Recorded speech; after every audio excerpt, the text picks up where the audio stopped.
बड़ी खबर इस वॉर से जुड़ी हुई स्पीच। अमेरिका के सैन्य बेस को निशाना बना सकता है ईरान। देखिए, ईरान अब अमेरिका के सैन्य बेस को निशाना बना सकता है। मिडिल ईस्ट में ईरान के निशाने पर अमेरिकी सैन्य बेस जिस तरीके से अमेरिका ने टारगेट किया, अब इसके बाद ईरान की बारी। ईरान पहले ही बोल चुका है कि बिना देर किए हम हमले करेंगे, इसका जवाब देंगे। तो अब इराक में यूएसए के अल असद एयरबेस पर हमला संभव। जो अमेरिकी दूतावास हैं उन्हें भी निशाना बनाया जा सकता है ईरान की तरफ से। यानी ईरान अब आक्रामक तरीके से, पहले तो वो इजराइल पर अटैक कर रहा था और अभी भी कर रहा है, अब उसके निशाने पर अमेरिका के सैन्य बेस भी हैं। जीजी द्विवेदी सर, मैं यही कह रही थी आपसे कि ईरान ऐसा लग रहा था कि हमलों के बाद उसे जो बड़े लेवल पर नुकसान हुआ है, उसके जो वो न्यूक्लियर साइट तबाह हुई है जिससे नुकसान पहुंचने की बात आप भी कर रहे हैं, वो शायद चुप बैठेगा या पीछे हटेगा, लेकिन अब तो वो और आक्रामक तरीके से हमले कर रहा है। अब उसके निशाने पर अमेरिकी सैन्य बेस भी हैं सर। बिल्कुल शरीन, देखो, जब अमेरिका ने हमला किया है तो उनको आशंका है कि ईरान खुली तरह से उनके भी जो बेसिस है और बेसिस है उनको नुकसान पहुंचाएगा। और तभी देखो, पिछले कुछ दिनों में अमेरिका ने अपने पूरे जो हवाई जहाज है, कतार में है, ड्यूगो गार्सिया में है, बाकी बेसिस में है, उनको उन्होंने वहां से हटाया ताकि उनको पता है कि ईरान ऐसी तरह घुटनों पर नहीं आएगा।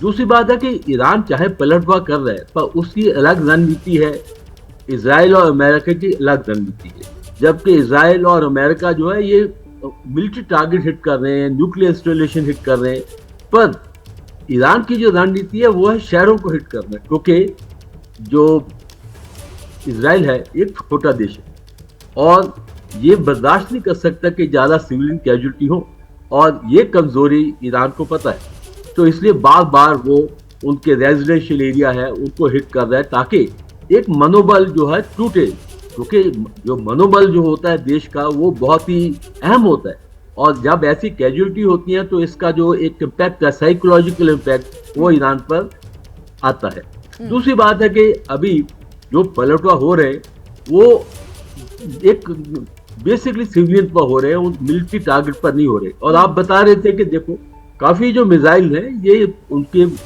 जो एयर डिफेंस है, उनका एयर डिफेंस जो है वो 4 लेयर्ड है, उसमें आयरन डोम है, थार्ड है, एरो मिसाइल सिस्टम है, तो उनको भेज के ये अंदर जा रहे हैं। ये तो वाकई एक उनके लिए चिंताजनक बात है। पर साथ ही साथ इजराइल क्या कर रहा है? इजराइल में देखो, पूरी उसकी हवाई ताकत जो है वो ईरान से बहुत आगे है और साथ अमेरिका खड़ा है।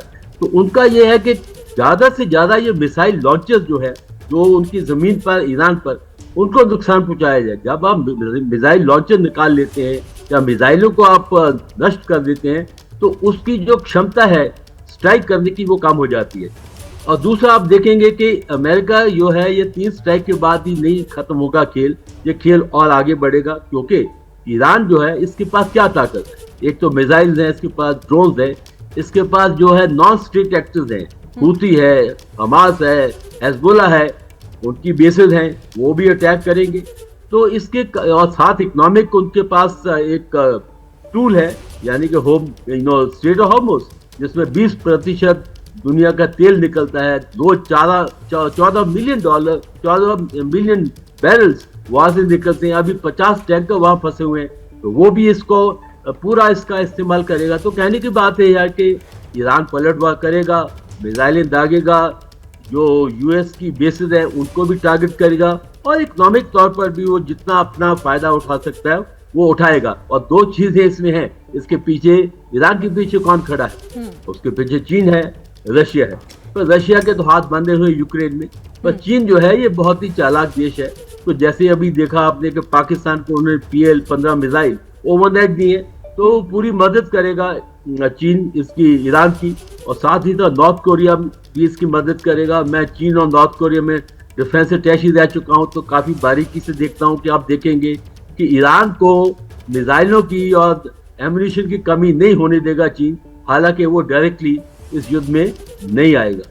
शरीर जी, आप कह रहे हैं कि चाइना पीछे से सपोर्ट करेगा, बैकिंग करेगा, लेकिन खुलकर अभी उतरेगा ऐसा आपको दिखाई नहीं दे रहा है। सर, आप रहिएगा हमारे साथ। जीजी द्विवेदी सर, एक बार फिर यही सवाल आपसे भी मैं करती हूं, और इसके साथ कि आखिर आप जो ये कह रहे हैं कि चाइना खुलकर नहीं उतरेगा लेकिन वो बैकिंग करता रहेगा ईरान की, क्या कहीं यही वजह तो नहीं है कि ईरान का वो कॉन्फिडेंस और ईरान का वो आक्रामक रवैया इसलिए दिख रहा है? सर एक सेकंड मैं आपका रुख कर लेती हूं जरा, इन तस्वीरों को पहले हम दिखा देते हैं अपने दर्शकों को। ये तस्वीरें कुछ इसी तरीके से दरअसल अटैक किया गया है, जिस तरीके से B-2 बॉम्बर का इस्तेमाल किया गया। ये देखिए अमेरिका का B-2 बॉम्बर, और इसी से GBU-57 बम जो हैं वो छोड़े गए हैं, और इसी के जरिए उन न्यूक्लियर साइट्स पर अटैक कुछ इस तरह से किया गया। ये देखिए जमीन के अंदर किस तरह से वो मिसाइलें घुसती हुई चली गई, वो बम घुसते हुए चले गए होंगे।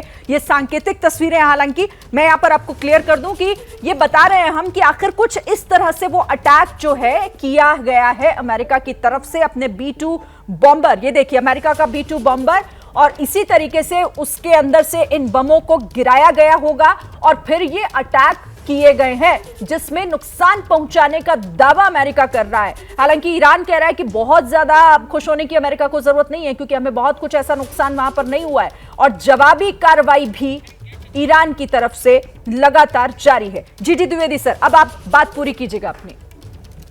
हाँ बिल्कुल ठीक है कि जो देखो चीन के अपने इंटरेस्ट है, अपने हित है, उसका ज्यादा हित है वेस्टर्न पैसिफिक, यानी कि साउथ चाइना सी, ईस्ट चाइना सी, ताइवान, वो उसके लिए बहुत ही एक प्राथमिक मुद्दे हैं, और वो ज्यादा इसमें उलझेगा नहीं डायरेक्टली, पर इनडायरेक्टली तो चीन।